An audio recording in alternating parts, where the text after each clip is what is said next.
நெருப்பு தான் வச்சுது. நெருப்பு தானே வச்சுது. இலங்கையிலே அப்படிதான் வச்சு. இலங்கையில் நெருப்பு தானே வச்சுது. அதை பார்த்து உங்களுக்கு புத்தி வரல. ஷேக் முஜிபுர் ரஹ்மான் தேச தந்தை அவரோட படத்தை உடைச்சதுலாம் சிலையெல்லாம் உடைச்சு அவரோட அடையாளமே இருக்கக்கூடாதுன்னு இன்னைக்கு தூக்கி எறிகிறாங்க. ஏன்? ஷேக் ஹசீனாவோட வாரிசு அரசியலும் குடும்ப அரசியலும் ஊழல்.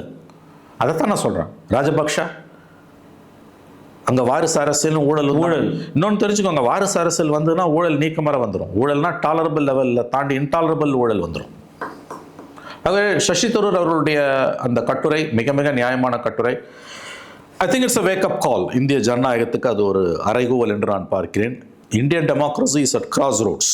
என்னால் அதை உறுதியாக சொல்ல முடியும். இந்திய ஜனநாயகம் இன்றைக்கு ஒரு திருப்பு முனையில் நார்ச்சந்தில் நின்று கொண்டிருக்கிறது. இப்போ இருக்கக்கூடிய தலைமுறைகிட்ட போய் வாரிசு அரசியலை நியாயப்படுத்தினீங்கன்னா அவர்கள் உங்கள் முகத்தில் காரி உமிழ்வார்கள். நீங்கள் இவ்வளோ எக்ஸ்பிளைன் பண்ணியிருக்கீங்க. பட் இதில் ஒரே ஒரு கொஸ்டின் இருக்குது. என்னன்னா, நீங்கள் சொல்கிறதெல்லாம் நான் ஒத்துக்கிறேன்.